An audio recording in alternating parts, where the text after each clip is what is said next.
천천의 순양 만만의 강물이라는 제목으로 하나님 말씀 전하겠습니다. 어떤 사람이 시골길을 휴가철을 맞아서 쭉 시골길을 걷게 되었어요. 한가로이 이렇게 걷고 있는데 시골길 모습 중에 이 남자 눈길이 가는 것이 있었어요. 어떤 거냐면 커다란 나무 그늘 아래 평상이 있었고 볕은 굉장히 뜨거웠는데 그 그늘 아래에서 이 할머니들이 몇 명 둥그렇게 모여 있는 것을 보았답니다.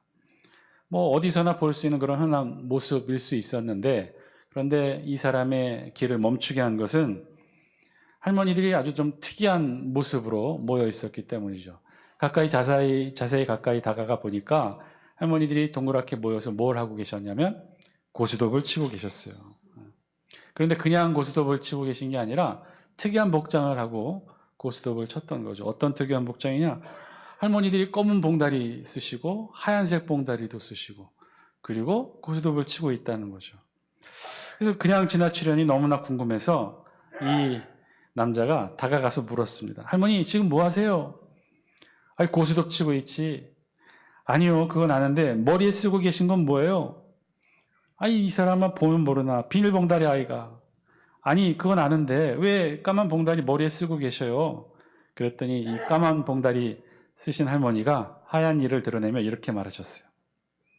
내 광 팔았다.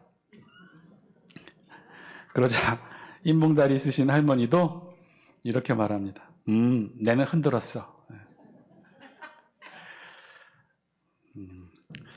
일부 때도 느꼈지만 우리 장수교회 성도님들은 고스톱을 안 치시는 것으로 모르시죠? 지금 무슨 뜻인지. 왜 강팔았는데 검은 봉다리 쓰고 흔들었는데 왜 흰 봉다리 있었을까요? 이유가 뭐죠? 잊어버릴까 봐. 네, 몇 분은 계시는 걸로. 고스톱 치다 보면 광 파른 걸 잊어버릴 때도 있고, 특히 제일 많이 잊어버리는 게 어느 때 많이 잊어버리나요? 흔들었을 때 잊어버리는데, 우리 교회 성도들은 고스톱을 안 치시는 것으로 전혀 모르시죠? 무슨 내용인지. 가족끼리 모였을 때 가끔 저희도 치는데 제일 많이 잊어버리는 게 흔들어 놓고 놨는데 다 모르시는군요. 우리 일상의 삶을 보다 보면 우리 일상에서도 그런 거 많이 좀 느끼는 것 같아요. 사실은 일상적으로 하는 일, 늘 하는 일, 아주 자연스럽게 매일같이 하는 일. 그래서 어떤 때는 눈 감고도 하는 일들이지만, 그런데 간혹 이런 일들이 또 간혹 잊을 때가 있다는 거예요. 매일 하는 표현, 반복적으로 하는 말들. 그런데 매일 똑같이 하는 말들임에도 불구하고, 매일 하고 있음에도 불구하고 잊을 때가 있다는 거죠. 왜냐하면 너무 반복하다 보니까, 너무 익숙하게 하다 보니까, 너무 자자하다 보니까 오히려 더 잊게 되는 경우들이 있다는 거예요. 매주일 우리 대표 기도하시는 우리 장로님, 또 오후 예배에는 우리 권사님들, 또 수요 기도회 또 우리 안수 집사님들 기도하시는데 이거 쉽지 않아요, 사실은. 대표 기도한다는 게. 또 찬양대 매주 새로운 곡으로 연습해서 매주 찬양을 한다는 거, 이것도 참 쉽지 않습니다. 왜냐하면 매번, 매일, 매주 한다는 게 사실은 쉬운 게 아니에요. 어쩌다 한 번은 할 수 있어요. 어쩌다 한 번 잘하고 열심히 하기는 쉽습니다. 그러나 그것이 매일, 매번, 매년, 매주 한다는 건 쉽지 않아요. 우리 목사님들도 제일 어려워하는 것들이 있습니다. 많이 힘들어하는 것들. 설교도 그렇고 기도도 그런데요. 특별히 우리가 매번 하는 것 중에, 자주 반복적으로 하는 것 중에, 여러분들도 마찬가지겠지만 사도신경 줄기도문, 또 우리 같은 경우는 축도를 매주 해야 되는데 이게 참 쉽지 않아요. 사도신경 줄기도문 같은 경우 외워서 분명히 할 수 있지만 단상에 섰을 때 어느 순간 잠깐 기억이 안 날 때가 있어요. 그래서 우리들은 항상 보고합니다. 줄기도문, 사도신경 실수할까 봐 항상 보고해요. 그런데 축도 같은 경우가 참 쉽지 않아요. 축도를 매번 할 때마다 보고한다는 게, 이제는 우리 주 예수 그리스도의 은혜와 하나님 아버지의 사랑하신 것, 성령님의 감화감동 교통하심의 은혜가 하고 하는 그 축도의 내용을 매번 또 보고하기가 참 쉽지가 않아서 외워서 하게 되는데, 그런데 매번 이 외워서 할 때마다 이게 좀 잊혀지거나 실수하거나 혹은 잊어버리거나, 그러니까 또 어떤 때는 너무 자주 하게 돼서 발음이 뭉개질 때가 있어요. 그래서 그런 것들 참 우리도 어려워하고 힘들어하게 되는 것 중에 하나입니다. 예전에 제가 처음 교회 사역을 했던 게 불광동에는 은광교회에서 교육전도사 생활하면서 처음 교육자 생활을 시작했는데요. 그때 이제 간혹 부목사님들하고 같이 식사하는 자리가 몇 번 있었어요. 그럼 그때 되면 담임 목사님은 안 계시고 부목사님들과 교육전도사님들이 같이 식사하는 자리에서 주로 험담을 하면 누구 험담을 하겠어요?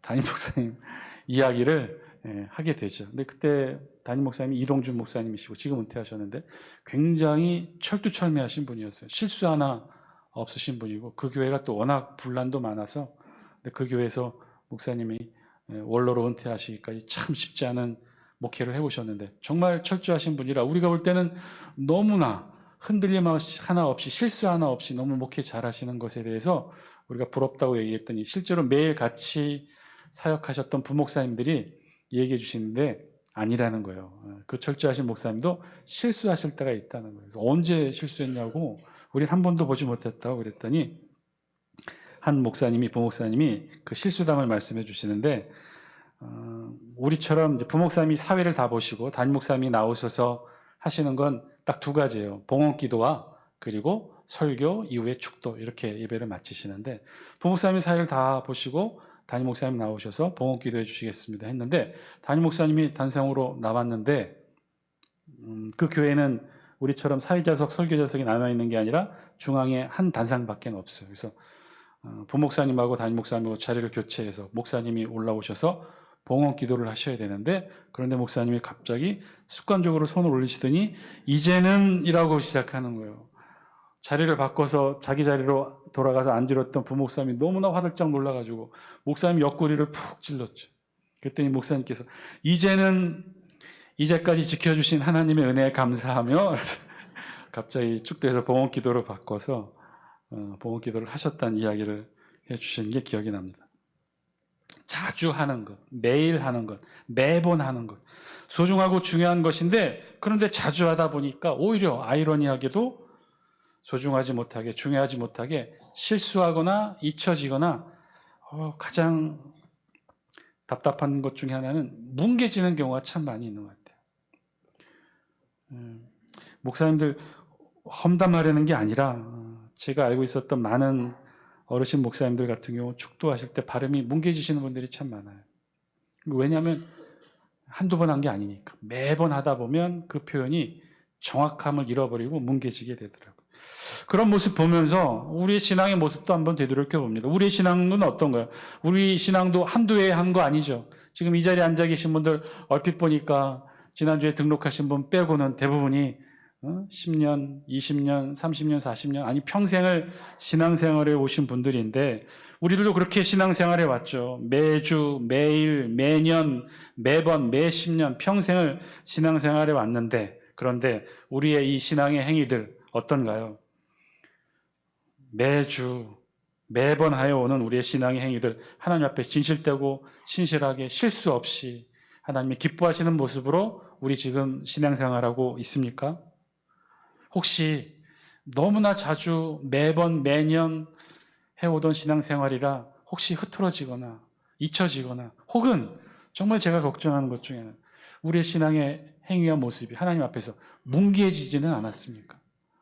처음에는 정말 간절하고 진실되게 하나님 앞에 예배드리고 찬양 부르고 기도하고 그랬는데, 어느 순간부터 습관적으로 앉자마자 눈 감고 있게 되고 졸게 되고 딴짓하게 되고 빨리 이 시간이 끝나기를 바라고, 일주일에 한 번 나와서 예배드리는 그 예배의 자리가 하나님 보시기에 불편한 자리, 기뻐하지 않는 모습으로, 뭉개진 신앙의 모습으로 생활하고 있지는 않는지. 의무감에 하다 보니, 형식적으로 하다 보니 예배 참석하는 것이 주가 아니라 어떤 때는 봉사하기 위해서 나오고, 순서 맡았기 때문에 나오고, 순서 맡지 않으면 안 나오고, 기도 순서 맡으면 나오고, 기도 순서 안 맡으면 안 나오고. 오늘 우리 본문 바로 그런 신앙의 모습에서 아주 중요한 것을 하나님께서 미가 예언자를 통해 말씀하십니다. 우리가 신앙에서 붙들어야 될 가장 중요한 것이 무엇인지를 말씀하고 있는 거죠. 오늘 우리가 읽은 미가서는요, 크게 세 가지 내용으로 나눠져 있어요. 1장에서부터 2장까지 한 부분, 3장부터 5장까지 한 부분, 그리고 6장부터 7장까지 한 부분. 그래서 전체적으로 보면 이 세 가지의 큰 주제를 가진 예언을 묶여놓은 게 바로 우리 미가 예언서의 내용입니다. 그 중에서 오늘 우리가 읽었던 6장의 중요 내용 중에 하나는 하나님께서 선민 이스라엘 백성들을 향해 하나님의 마음을 드러내시는 내용이 기록된 게 오늘 우리 본문이에요. 미가 선지자의 예언의 말씀은 그래서 굉장히 섬세합니다. 아주 정확하고 섬세한 표현으로 하나님의 마음을 기록해내고 있어요. 먼저 오늘 우리 본문 3절부터 8절까지 있는 말씀은 크게 두 부분으로 나눠지는데 3절부터 5절까지는 하나님께서 선민 이스라엘에게 베풀어 주셨던 역사를 회고하며 하나님이 어떻게 이스라엘 백성들에게 베풀어 주셨는지를 돌아봅니다. 그리고 6절부터 8절까지는 하나님께서 그 과정을 통해 오히려 이스라엘 백성들에게 하나님이 진정 원하시는 것이 무엇인지를 묻고 답하는 형식으로 기록해 놓았어요. 오늘 우리 본문은 그래서 3절 질문으로 시작합니다. 우리 영상을 통해 3절 말씀 같이 함께 읽습니다. 시작. 이르시기를 내 백성아 내가 무엇을 내게 행하였으며 무슨 일로 너를 괴롭게 하였느냐 너는 증언하라. 근데 사실 질문으로 되어 있죠. 하나님이 미가 예언자를 통해 이스라엘 백성들에게 질문하는 거죠. 내 백성아 내가 무엇을 내게 행하였으며 무슨 일로 너를 괴롭게 하였느냐. 하나님이 이스라엘 백성들에게 질문하는데 근데 질문의 내용을 보면 반대인 경우죠. 반대로 이스라엘 백성들이 하나님께 오히려 되묻고 질문하고 있었다는 거예요. 그건 어떤 내용을 사실 질문하고 있었냐면요. 이스라엘 1500년의 신앙의 역사를 거쳐오면서 우리가 지금 예언서를 읽고 있는데 예언서 이스라엘 역사의 후반부에 가면 수많은 예언자들이 나타나서 선지자들이 나타나서 하나님의 말씀을 전하는데 그 하나님의 말씀에 예언자와 선지자들이 전하는 대부분의 말씀의 내용은 뭐예요? 심판의 말씀이에요? 축복의 말씀이에요? 심판의 말씀이었어요. 이스라엘 백성들이 죄를 행할 때마다 예언자가 나타나서 그들의 죄를 지적하고 책망하면서 하나님의 심판의 메시지를 쏟아놓게 되자 이스라엘 백성들이 반대로 하나님께 되물었다는 거죠. 항상 하나님은 선지자 예언자를 보내서 우리들의 죄악을 지적하고 하나님의 심판이 임할 것이라고 말씀만 하셨다는 거예요. 왜 하나님은 항상 우리들을 심판만 하십니까? 우리들이 잘못했다고 늘 책망만 하십니까? 이렇게 하나님께 묻고 있는 이스라엘 백성들에게 하나님이 반대로 3절 말씀을 통해 되물으신 거죠. 내가 무엇을 너희에게 행하였으며 무슨 일로 너희를 괴롭게 하였느냐? 하나님의 답은 아니라는 거예요. 그래서 4절, 5절 말씀을 통해 하나님은 이스라엘 역사를 회고하십니다. 우리 4절 영상을 통해 같이 함께 읽습니다. 시작. 내가 너를 애굽 땅에서 인도해 내어 종 노릇하는 집에서 속량하였고 모세와 아론과 미리암을 내 앞에 보냈느니라. 하나님께서 이스라엘 백성들에게 하신 건 뭐예요? 심판만 하신 것이 아니라는 거죠. 어떤 일을 하셨어요? 애굽 땅에서 종되었던 이스라엘 백성들을 인도해 내었다는 거예요. 인도하고 광야를 거쳐 이스라엘 백성들에게 만나와 메추라기로 구름기둥 불기둥으로 하나님의 은혜와 역사로 하나님께서 이스라엘 백성들에게 베푸시고 인도하셨던 게 얼마나 많았던지를 이스라엘 역사를 통해 회고해 보라는 거죠. 그리고 5절 우리 같이 함께 읽습니다. 시작. 내 백성아 너는 모압 왕 발락이 꾀한 것과 부올의 아들 발람이 그에게 대답한 것을 기억하며 시딤에서부터 길갈까지의 일을 기억하라. 그리하면 나 여호와가 공의롭게 행한 일을 알리라 하실 것이니라. 아멘. 하나님은 이스라엘 역사 가운데 매번 나타나서 책망하고 심판하고 남불하고 꾸짖기만 하신 것이 아니라 이런 일들을 하셨다는 거예요. 이스라엘 역사를 통해 오늘 보니까 모압 왕 발락이 꾀한 것이라고 되어 있는데 모압 왕 발락이 꾀한 게 뭐예요? 이스라엘 백성들을 하나님께서 출애굽하여 가나안 땅으로 인도해 가시는 그 모습을 시기 질투한 모압 백성 모압 왕 발락이 어떤 일을 꾀했어요? 발람이라는 사람을 데려다가 이스라엘 백성들을 저주하도록 권유하죠. 그런데 하나님이 어떻게 하셔요? 그 발람을 하나님께서 주장하셔서 반대로 저주가 아닌 이스라엘 백성들을 축복하도록 하셨다는 거죠. 하나님은 그런 일들을 하셨다는 거예요. 이스라엘 백성들을 보호하고 인도하고 축복하고 그리고 오늘에 이르기까지 하나님은 이스라엘 백성들을 보살폈다는 거예요. 그런데 그런 일을 하신 하나님을 향해 이제 반대로 이스라엘 백성들이 도대체 하나님이 우리에게 무엇을 하셨습니까? 되묻는 이스라엘 백성들에게 하나님이 이제 이렇게 역사를 회고하여 말씀하시고는 이제 반대로 묻습니다. 반대로 그렇다면 그렇게 우리를 이끄시고 인도하신 하나님께 그러면 너희는 어떠한 모습으로 지금 하나님 앞에 서 있는가? 너희는 어떠한 모습으로 지금 하나님 앞에 신앙생활하고 있는가? 이것을 묻고 답하는 형식으로 하나님께서 묻고 있어요. 6절 말씀 우리 영상을 통해 같이 함께 읽습니다. 시작. 내가 무엇을 가지고 여호와 앞에 나아가며 높으신 하나님께 경배할까? 내가 번제물로 1년 된 송아지를 가지고 그 앞에 나아갈까? 이건 지금 하나님이 이스라엘 백성들을 비꼬고 계신 거예요. 책망하고 계신 거예요. 너희들의 신앙의 모습이 이러하지 않느냐? 이스라엘 백성들이 이렇게 생각했다는 거. 내가 무엇을 가지고 어떤 재물을 가지고 하나님 앞에 가지? 1년 된 송아지를 가지고 갈까? 암양을 가지고 갈까? 순양을 가지고 갈까? 어떤 걸 가지고 하나님 앞에 나아가지? 무엇을 가지고 여호와 앞에 나아가면 높으신 하나님께 경배할까? 지금 하나님 눈에 비친 이스라엘 백성들의 신앙의 모습이 그렇다는 거죠. 무엇을 가지고? 물론 구약시대에는 제사장 나라였어요. 제사가 주된 하나님을 만나는 형식이었어요. 하나님 만나기 위해서는 어쩔 수 없이 제사의 형식을 취해야 했어요. 제사를 통해 하나님 앞에 제물, 짐승의 피를 펼쳐놓고 그 짐승의 피를 통해 잠시나마 이스라엘 백성들이 자신의 죄의 사함을 받고 그 순간 하나님을 만날 수 있도록 하나님께서 제사의 길을 통해 이스라엘 백성들을 만날 수 있도록 열어주신 거죠. 자, 그런데 그러면 진짜 제사의 목적은 뭐죠? 하나님을 만나는 게 목적이에요? 어떤 짐승을 하나님 앞에 드릴까? 제물이 이 제사의 목적이에요. 어떤 게 목적인가요? 하나님을 만나는 게 목적이죠. 그런데 이스라엘 백성들은 무엇을 고민했다는 거예요? 하나님을 만나면 어떤 모습으로 하나님을 만나고 어떻게 만나서 어떤 하나님의 음성을 들을까를 고민하는 것이 아니라 하나님 만나기 위해 어떤 제물을 가져갈까? 그것은요, 이스라엘 백성들이 자신이 지은 죄를 돌아보고 내 이 지은 죄에 합당한 제물은 무엇일까? 내가 이렇게 큰 죄를 지었으니까 큰 제물을 가지고 가야 될 텐데 내가 작은 죄를 지었으니까 작은 제물이면 충분하겠지. 이렇게 하나님 앞에 하나님을 만나러 갈 때 무엇에 염두에 두었느냐면 제물에만 염두에 두었다는 거예요.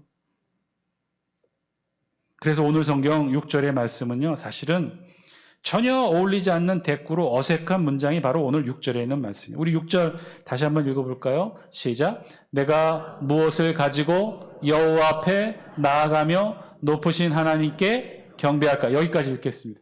이 대꾸는요, 맞는 대꾸가 아니라는 거예요. 무엇을 가지고와 하나님께 경배는요, 대꾸가 아니라는 거예요. 이건 올바른 대꾸가 아니라는 거예요. 굉장히 어색한 표현이라는 거예요. 무엇을 가지고 하나님께 대한 경배는 서로 상관된 호응이 아니라는 거예요. 왜요? 제물의 종류가 하나님께 대한 경배의 내용을 결정하지 않기 때문에 그런 거죠. 따라서 이 표현, 내가 무엇을 가지고 여호와 앞에 나아가며 높으신 하나님께 경배할까라는 이 표현의 말씀은 긍정의 표현이 아니라 하나님이 이스라엘 백성들을 비꼬며 책망하고 계신 거예요. 나무라고 계신 거예요. 보아라, 너희들의 신앙의 모습은 이런 것이다. 하나님께서 내리실 죄의 형벌에 대한 그 두려움만 앞서서 종교감, 의무감으로 어떤 제물을 드릴까? 내 죄에 맞는 합당한 제물은 어떤 것일까? 이것만 생각하며 마지못해 형식적이고 굴종적인 제사를 여태 드려왔다는 거예요. 그렇게 신앙생활에 왔다는 거예요. 그렇기 때문에 진실된 마음으로 하나님께 경배하는 것이 아니라 물질에 치중하고 제물에 집중한 제사에만 집착했다는 거예요. 하나님께서 그런 신앙은 원하지 않는다는 거예요. 전혀 긍정의 표현이 아니라 이들을 나무라고 하는 거예요. 잘못되었다는 것이죠. 아니라는 것입니다. 그래서 7절에서는요, 아주 극에 달한 하나님의 책망의 말씀으로 이어집니다. 7절 같이 함께 읽습니다. 시작. 여호와께서 천천의 순양이나 만만의 강물 같은 기름을 기뻐하실까? 내 허물을 위하여 내 영혼의 죄로 말미암아 내 몸에 열매를 드릴까? 천천의 순양이나 만만의 강물 같은 기름. 천천의 순양, 만만의 기름. 이게 미가서의 미가만이 표현해낼 수 있는 정말 독특한 표현이기도 하죠. 천천의 순양, 만만의 기름. 천천을 뜻하는 알르페, 만만에 해당하는 레바바. 알르페, 레바바는요, 천천만만, 숫자의 의미가 아니라 그냥 지극히 많다는 거, 어마무시하게 많다는 거예요. 어마무시하게 많은 순양의 재물, 많은 기름의 재물을 과연 하나님이 기뻐하실까? 이 말의 뜻은 뭐예요? 이게 하나님이 기뻐하신다는 거예요? 기뻐하시지 않는다는 거예요? 기뻐하시지 않는다는 거예요. 천천의 순양인들, 만만의 강물 같은 기름인들, 하나님께서 기뻐하시겠느냐? 기뻐하시지 않는다는 거예요. 왜냐하면 하나님이 기뻐하시는 것은 재물의 종류나 양이 아니기 때문이라는 거죠. 또한 그 다음에 이어진 말, 내 허물을 위하여 내 마다들을, 내 영혼의 죄로 말미암아 내 몸에 열매를 드릴까. 아주 오늘 본문의 최고의 표현. 이스라엘 백성들, 당시 하나님 눈에 비친 이스라엘 백성들의 신앙의 모습에 가장 죄악의 극치가 바로 이런 모습이었다는 거죠. 자신의 죄를 사함받기 위해 하나님께 누구를 드린 거예요? 장자를 제물로 바치는 거예요. 인신제사를 드렸다는 거예요. 내 영혼의 죄를 위해 결국 내 몸에 인신제사를 드렸다는 거예요. 그런 제물들을 과연 하나님이 기뻐하실까? 오늘의 본문의 말씀은 아니라는 거죠. 아니, 그럴 수도 없다는 거예요. 왜냐하면 당시의 이스라엘 백성들은 오직 하나님과 자신과의 문제를 죄의 문제로만 보았어요. 그 죄의 문제를 어떻게 풀 것이냐를 재물의 문제로만 봤다는 거예요. 그러니 이것을 일컬어 회개 없는 죄사, 진실한 삶의 결단이 결여된 재물로 불렸던 거죠. 그리고 그런 재물은 많으면 많을수록 하나님께서 오히려 가증스럽게 여겼다는 거예요. 그러면서 오늘 말씀의 진짜 핵심을 말씀하셔요. 8절. 그러면 하나님이 정말 원하시는 것은 무엇일까? 오늘 8절 말씀 같이 함께 읽습니다. 시작.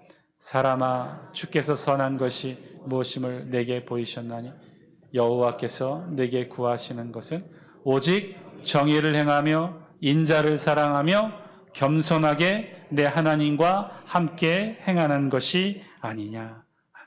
하나님께서 원하시는 게 뭐라고요? 정의를 행하고 인자를 사랑하고 겸손하게 하나님과 함께 행하는 것. 재물이 아니라는 거예요. 인신제사나 반인륜적인 재물이 아니라는 거예요. 천천의 순양, 만만의 기름, 알루페, 레바바가 아니라는 거예요. 부정하고 불의한 사치스러운 재물이 아니라 하나님께서 원하시는 것은 정의로운 삶이고 인자를 사랑하는 것이고 그 중에서도 가장 하나님이 사랑하시는 저와 여러분들을 향해 말씀하시는 신앙의 모습은 어떤 거예요? 겸손하게 하나님 앞에 나와 하나님께 행하는 것. 사랑하는 장수께 성도 여러분, 오늘 말씀을 듣는 우리들, 혹시 이 자리에 계신 저와 여러분들도 혹시 하나님께서 오늘 나에게 원하시는 것이 무엇인지 혹시 잘못 알고 계시지는 않습니까? 우리도 하나님께서 오늘 나에게 원하시는 것은 따로 있는데 우리도 이스라엘 백성들처럼 형식적인 재물에만 치중하고 집중하고 있지는 않나요? 하나님이 오늘 나에게 원하시는 것, 하나님이 정말 나에게 기뻐하시는 것, 정말 하나님께서 나를 통해 이루시기를 원하시는 것, 그것이 무엇인지 진지하게 고민하고 찾고 그것을 하나님께 내어드리기보다는 그저 늘 해오던 대로 습관적으로 예배드리고 헌금하고 봉사하고 헌신하고 도리어 나는 이렇게 최선을 다했으니 나는 하나님 앞에서 교회 앞에서 할 도리 다했다고 하나님 할 만큼 했어요. 하나님 이제는 피곤해요. 지쳤어요. 나 힘들어요. 오히려 하나님 앞에 당당하게 뗐으며 부끄러운 신앙의 모습으로 하나님 앞에 서 있지는 않는지. 오늘 말씀을 통해 그동안 하나님 앞에 드려진 우리의 신앙의 모습을 돌이켜볼 수 있는 저와 여러분 되시기를 바랍니다. 그동안 나의 신앙의 모습들을 하나님 정말 기뻐하셨을까? 하나님이 여러분들에게 우리에게 원하시는 것이 무엇일까요? 오늘 말씀은 분명해요. 천천의 순양, 만만의 기름, 알루페, 레바바가 아니라는 거예요. 이것이면 우리가 이것 드리면 하나님 앞에서 당당할 수 있을까? 아니라는 거예요. 하나님 지금 우리에게 원하시는 것은요, 알루페, 레바바가 아니라 우리 8절 말씀 다시 한번 읽습니다. 시작. 사람아, 주께서 선한 것이 무엇임을 내게 보이셨나니 여호와께서 내게 구하시는 것은 오직 정의를 행하며 인자를 사랑하며 겸손하게 내 하나님과 함께 행하는 것이 아니냐. 아멘. 하나님께서 저와 여러분들에게 원하시는 것, 알루페 레바바가 아니라는 거예요. 천천의 순양, 만만의 기름이 아니라는 거예요. 뭐 어떤 특별한 헌신, 봉사, 열심히 최선을 땀 흘리고 정말 몸이 바사져라 일하는 것, 물론 그런 것도 필요하겠지만 하나님이 진정 여러분들에게 원하시는 건 오늘 이것이라는 거예요. 정의를 행하고 인자를 사랑하고 가장 여러분들에게 원하시는 건 겸손하게 하나님 앞에 나와 하나님과 함께 행하는 것.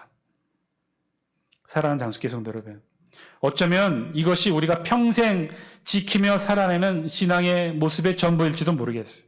일평생 그리스도인으로 하나님의 자녀로 천국 백성으로 살아간다는 것이 뭐 어떤 거창하고 위대하고 뭐 순교하는 뭐 이 세상을 구하고 인류를 구하는 그런 거창한 것이 아니라는 거죠.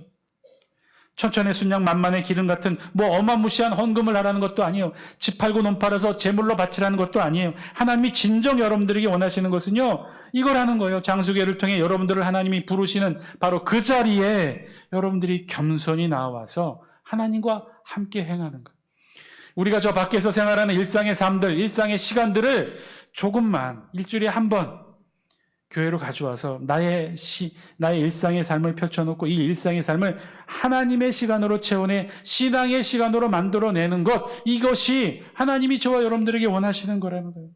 신앙인으로 있어야 될 자리, 예배자로 있어야 될 자리, 서리 집사로 있어야 될 자리, 항존직으로 있어야 될 자리, 기도하는 자리, 봉사하는 자리, 헌신하는 자리, 교사로서, 예배 안내위원으로서, 찬양대원으로, 반주자로, 지휘자로, 주방봉사로, 차량 운전으로, 내 이름으로 장수교회를 통해 불려지는 바로 그 자리, 하나님은 오늘도 바로 그 자리에서 저와 여러분들을 부르고 계십니다. 뭐 거창하고 알르페 레바바가 아니라 그냥 겸손하게 내 이름이 불려지는 바로 그 자리에 있는 것. 그렇게 나의 시간을 내어, 나의 공간을 내어서 하나님 앞에 나와 하나님의 시간으로 채우는 것, 하나님과 함께하는 것.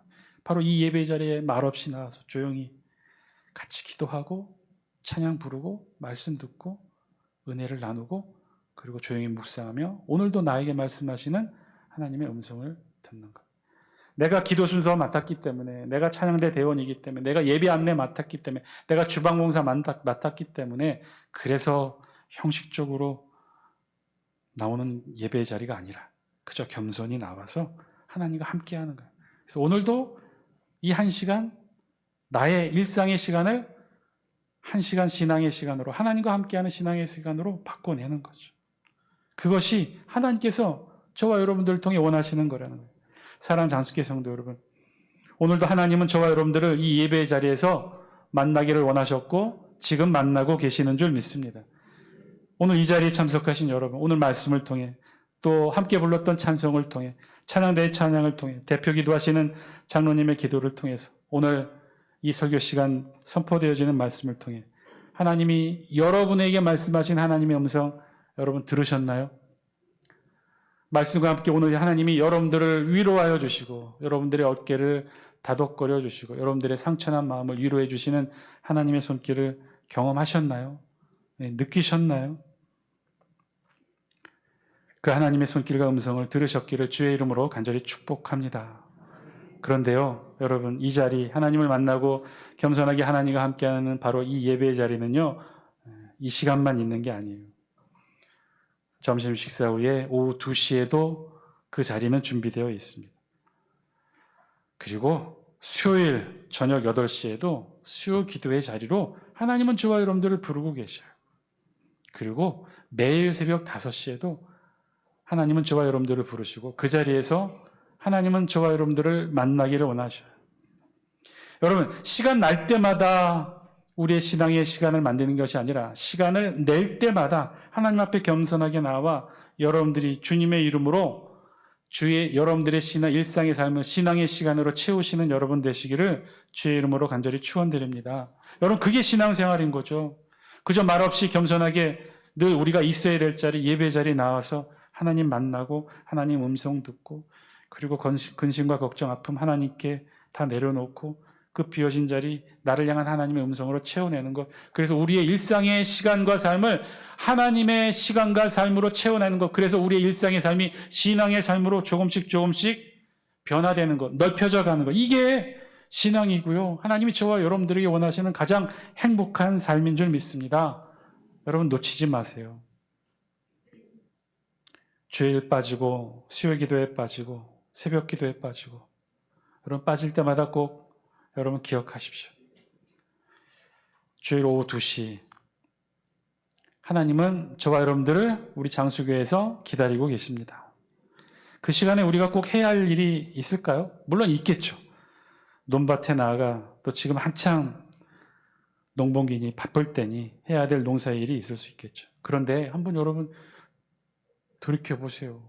여러분 매주일 오후 2시에서 3시까지 그 1시간 여러분 무엇 하셨습니까? 너무나 바빠서 어쩔 수 없이 농사일을 해야 될 일들을 해야 할 수도 있었겠지만 혹시 그 시간에 카페에서 차를 마시거나 차를 타고 놀러 가거나 하지 않으셨어요? 수요일 저녁 8시에 여러분들은 무엇을 하고 있었을까요? 그때도 어쩔 수 없이 불을 켜고 해야 될 일들을 해야 하고 있었을까? 아니면 혹시 여러분 집에서 편안히 한가로이 소파에 누워서 TV를 보고 맛난 음식 먹고 그렇게 그 1시간 보내지는 않으셨나요? 매일 새벽 5시에도. 특별히 농사일이 바빠서 어쩔 수 없이 못 나오는 그 시간도 있었겠지만 그 시간 혹시 여러분 잠으로 다른 일들로 그렇게 보내고 계시진 않습니까? 그 시간에도 장수기의 국립의 시간에 하나님은 여러분들을 기다리고 계십니다. 하나님은 저와 여러분들이 겸손하게 나아와 하나님과 함께 행하시기를 원하십니다. 바빠서 참여하지 못할 수도 있어요. 주일 오후 수요기도회, 새벽기도회 바빠서 일을 하고 있을 수도 있어요. 농사일로 약속으로 그저 바쁜 우리 일상의 시간으로 보낼 수도 있어요. 그러나 여러분 꼭 명심하셔요. 바로 그 시간 우리 하나님은 장수교회에서 저와 여러분들을 기다리고 계십니다. 뭐 거창한 거 아니잖아요. 하나님이 저와 여러분들에게 원하는 뭐 순교하라고 말씀하는 건 아니잖아요. 집 팔고 논 팔아 헌금하라고 말씀하는 건 아니잖아요. 그저 겸손하게 하나님 앞에 나와 하나님과 함께 행하는 것. 어차피 써버릴 우리의 일상의 삶 시간 아닙니까? 그 시간에 밥을 먹던 뭘 하든 농사일을 하든 무슨 일을 하든 즐겁게 TV를 보든 우리 일상으로 써버릴 1시간 그 시간 내어서 이곳에 와서 그 시간을 하나님과 함께하는 신앙의 시간으로 채우라는 거죠. 그러고 보면요, 우리 신앙이라는 건 어떤 목숨을 건 결단이 아니에요.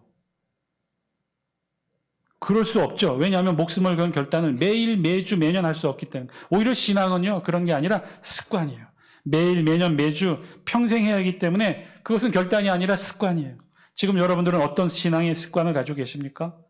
혹시 매주일 11시 예배 한 번의 습관만 가지고 계십니까? 여러분, 그 습관, 그렇다면 그 신앙의 습관 조금씩 넓혀 가시기 바랍니다. 주일 오후 2시에도 1시간 더 신앙의 습관을 만드세요. 여러분의 삶을 신앙의 시간으로 일주일에 한 번 1시간에서 1시간 더 넓히는 거예요. 점심 식사하시고 바로 가지 마시고 오후 예배 참여하시는 거예요. 내가 속한 부서가 헌신 예배 드리지 않아도 내가 기도 순서 맞지 않아도 그저 아무 말 없이 겸손하게 하나님께 나와 나의 시간을 하나님의 시간으로 채우는 거죠.